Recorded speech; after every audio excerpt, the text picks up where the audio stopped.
Hello guys, मोहब्बत की दास्तां chapter 15। मेरा बच्चा कहाँ है? अब आगे चलते हैं। अवनी अपने नम आंखों से बोले, तुम जानवर हो अर्नब। मैं जिस इंसान से शादी की थी वह मुझसे प्यार करता था और आज जिससे मिल रही हूँ वह जल्लाद बन चुका है। अवनी यह कह वहाँ से गुस्से और नम हुए आंखों को छुपाते हुए निकल गई। अर्नब बिल्कुल शांत था, लेकिन दर्द उसके दिल में भी हो रहा था। लेकिन यह बात कोई नहीं जानता था कि असली में अर्नब है कौन। क्या सच में वह बस एक बिजनेस टाइकून था या और कुछ भी उसके ज़िंदगी में जो अवनी कभी नहीं जानती थी। अवनी अपने फ्लैट में जाके बेड पर लेट गई और बेसुध होकर ऊपर दीवार को देखने लगी। उसकी आंखों से आंसू बहे जा रहे थे, लेकिन उसके होठों पर एक भी आवाज़ नहीं थी। खामोश आंखों से वह बस ऊपर की तरफ देखे जा रही थी। निधि अपने जॉब से अवनी के फ्लैट में आई। जब से अवनी अपने फ्लैट में आई थी, निधि उसके साथ ही रह रही थी। निधि अवनी को अकेला नहीं छोड़ना चाहती थी। निधि अंदर आई और बैग को रखते हुए अवनी के पास गई और बोले, क्या हुआ अवनी? तू ऐसा क्यों रो रही है? तुझे कहीं पेन हो रहा है क्या? अवनी बेसुध हुई ऊपर देखते हुए बोली, तकलीफ तो हो रही है, यहाँ हो रही है तकलीफ। अवनी ने दिल की तरफ इशारा करते हुए कहा। अवनी ने आगे कहा, निधि ऐसी कोई जगह है क्या जहाँ कोई तकलीफ ना हो? निधि उससे ऐसे बेसुदगी से परे बातें करते देख बोली, तेरा बच्चा है, तू अकेली थोड़ी है, तेरी फैमिली है ऑस्ट्रेलिया में और हम हैं ना, तेरा बच्चा और मैं। अवनी अपने आंखों से आंसू पोंछते हुए बोली, क्या मुंह लेके जाऊंगी उनके पास? क्या बोलूंगी मैं? आपकी अवनी प्रेग्नेंट हो गई, लेकिन इस बच्चे के बाप ने डिवोर्स देके छोड़ दिया है मुझे। अवनी फिर अपना सर झुकाकर धीमी आवाज़ में बोले, नहीं, मैं नहीं जाऊंगी ऑस्ट्रेलिया, मैं यहीं रहूंगी और अपने बच्चे को बड़ा करूंगी। तू साथ देगी ना निधि? निधि अवनी के हाथों पर अपना हाथ रखते हुए बोली, हाँ हाँ, मैं तेरे साथ हूँ। अब तू रोना बंद कर और स्ट्रॉन्ग बन। मैं नहीं चाहती कि मेरा चुटकू बड़ा होकर ये बोले कि मेरी माँ वीक है। अवनी ये सुन के स्माइल कर दी और बोली, ना उसकी माँ वीक है और ना मेरा बच्चा वीक होगा। मैं उससे दुनिया की सारी खुशी दूंगी। ऐसे ही हंसते खेलते पल में 3 महीने बीत गए। अवनी अब बहुत खुश रहने लगी थी। वो धीरे धीरे खुद को उस समय से बाहर निकाल रही थी और उसकी वजह उसका बच्चा था। उसे एक माँ वाली फीलिंग आ रही थी। जब निधि अपने जॉब पर जाती तो अवनी अपने पेट में पल रहे बच्चे से बात करती, उससे सब बताती और अवनी एक नई नई डिश बनाती। अवनी अब पहले से बहुत ज़्यादा अच्छा खाना बनाने लगी थी। अवनी पूरे दिन खाना बनाती और वीडियो गेम खेलती या ब्लॉग बनाती खुद के साथ। अवनी ये सारे पल कैप्चर कर लेना चाहती थी। अवनी इन 3 महीनों में कहीं भी बाहर नहीं गई थी। वो बस गार्डन में टहल लेती या घर पर काम करके टाइम पास कर लेती और बाहर का सामान जॉब से आते वक्त निधि ले आती। इससे अवनी को कहीं जाना ही नहीं पड़ता था। अवनी को अब बाहर जाने का मन कर रहा था। अवनी ने निधि को कॉल किया और कहा, निधि यार, मुझे बाहर जाना है, अब ऊब गई हूँ घर में रहकर, प्लीज़ यार बाहर जाने दे। निधि ने कहा, अच्छा ठीक है, लेकिन तू प्रॉमिस कर कि तू अपना ध्यान रखेगी। अवनी ने कहा, आई प्रॉमिस। अब जाऊँ ना? निधि ने पहले तो थोड़ा सोचा और फिर कहा, ठीक है, लेकिन ध्यान से। अवनी ने कार की चाबी ली और कार स्टार्ट कर दी। अवनी आराम से चल फिर सकती थी क्योंकि उसका पेट हल्का सा निकला था और वह उसमें कंफर्टेबल थी। अवनी शॉपिंग के लिए निकल गई। अवनी ने मॉल के सामने अपनी कार रोकी और बाहर निकल गई। अवनी अंदर गई और ड्रेस लेने लगी। आज उसने बहुत सारी शॉपिंग कर ली थी, लेकिन अवनी को कहाँ पता था कि उसका निकलना उसकी सबसे बड़ी गलती थी। अवनी ने अपने पेट पर हाथ रखा और अपने बच्चे से बोली, देखा बेबी, मैंने अपने लिए और आपके लिए कितनी सारी शॉपिंग की है। मम्मा बेस्ट है ना, सच बताना। यह कहकर अवनी कार में बैठ गई और कार को स्टार्ट कर दिया। अवनी ने सोचा कि रोड से अगर वो जाएगी तो उससे ज़्यादा टाइम लगेगा और जाम भी रहेगा, इसलिए उसने शॉर्टकट गली ले ली और वहाँ से जाने लगी। अवनी एक हाथ से स्टीयरिंग व्हील को पकड़ी थी और एक हाथ से निधि को कॉल मिला रही थी। निधि ने फ़ोन उठाया और कहा, हेलो। अवनी ने पूछा, घर आ गई क्या? निधि बोली, हाँ, और तू कहाँ है? अवनी बोली, मैं बस आ ही रही हूँ, कार में हूँ। लेकिन तभी एक आवाज़ निधि के फ़ोन में गूंज गई। निधि को एहसास हो गया कि अवनी का एक्सीडेंट हुआ है। निधि चिल्लाते हुए बोली, हेलो हेलो अवनी, हेलो, कुछ बोल अवनी।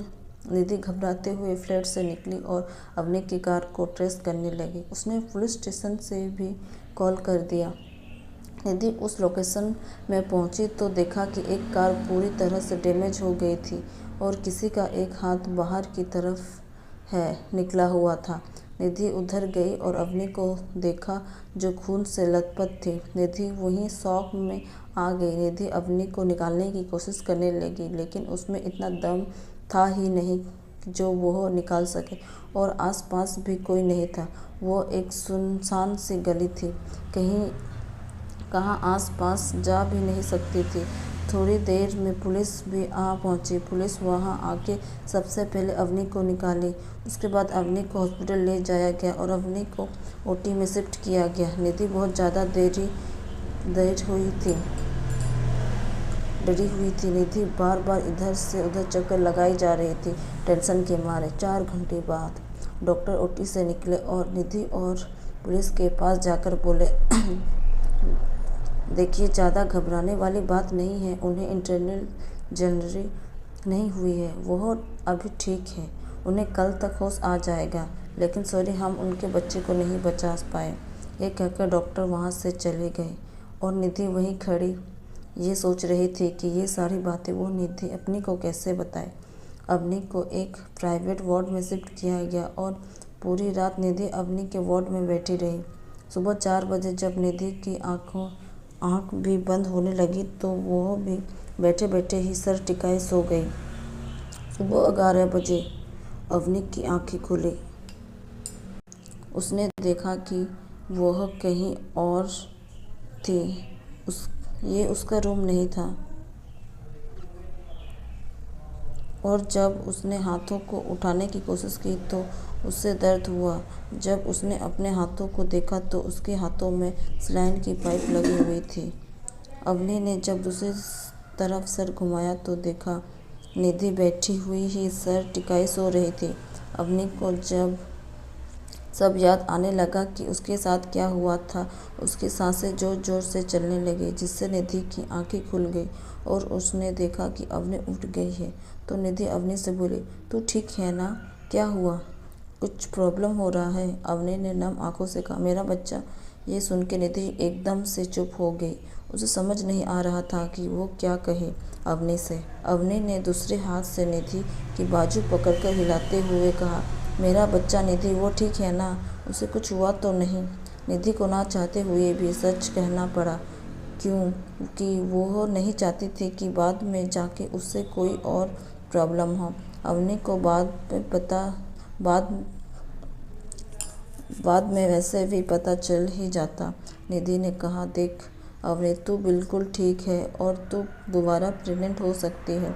मैंने डॉक्टर से पूछा था, उन्होंने कहा है तुझे टेंशन लेने की ज़रूरत नहीं। अवनी रोते हुए बोली, हाँ, मैं दोबारा प्रेग्नेंट हो सकती हूँ, लेकिन क्या वो अर्नब का बच्चा होगा? अर्नब मुझे अब कभी नहीं अपनाएगा। क्यों मेरे साथ ही ऐसा होता है? क्यों? निधि के भी आंखों में आंसू आ गए थे। उसने अवनी को संभालते हुए कहा, देख अवनी, मैं जानती हूँ तुझ पे क्या बीत रही होगी, लेकिन हर किसी को ज़िंदगी में आगे बढ़ना पड़ता है और तुझे भी बढ़ना होगा। तू 1 महीना बाद ऑस्ट्रेलिया चली जाएगी इंडिया से दूर, जिससे तुझे ज़्यादा सब याद भी नहीं आएगा और तुझे फ़िलहाल फैमिली सपोर्ट की बहुत ज़रूरत है। अवनी घबराते हुए बोली, नहीं, मेरी फैमिली को कुछ नहीं पता चलना चाहिए। उनकी ये सब में कोई गलती नहीं है। मैं सब कुछ छोड़ के ऑस्ट्रेलिया चली जाऊंगी, लेकिन उन्हें कुछ भी नहीं पता चलना चाहिए। निधि भरोसा दिलाते हुए बोले, ठीक है, मैं कुछ नहीं बोलूँगी। 4 दिन बाद अवनी को घर में लाया गया और निधि ने पूरी कोशिश की कि अवनी सब कुछ भूल जाए, लेकिन अवनी कुछ भूलना ही नहीं चाहती थी। इसके लिए ये सदमा बर्दाश्त करना बहुत मुश्किल हो रहा था। ऐसे ही अवनी की देखभाल और घर पर रहते रहते 1 महीना बीत गया। अवनी अब पूरी तरह से ठीक हो चुकी थी। ऑस्ट्रेलिया में भी खबर पहुंचा दी गई थी कि अवनी घर लौट रही है। जिसे सुन के रूही जी और प्रकाश जी बेहद खुश थे। रोहन उस वक्त हॉस्टल में था। वो आधा दिन हॉस्टल में और आधा दिन अपने घर में रहता था। अवनी भी बैग पैक कर ली थी। अवनी निधि से बोली, आज अगर तू मेरे साथ ना होती तो पता नहीं मैं कैसे सब मैनेज करती। आज मैं जैसे भी हूँ सब तेरी वजह से हूँ। तुझ जैसे बेस्ट फ्रेंड पाके मैं सच में बहुत खुश हूँ। अपना ससुराल छोड़कर अपने दोस्त के साथ रहना सबकी बस की बात नहीं होती। निधि की आंखें भर आई थी। उसने स्माइल करते हुए कहा, और तूने जो मेरे लिए उस वक्त किया था वो भी सबकी बस की बात नहीं होती है।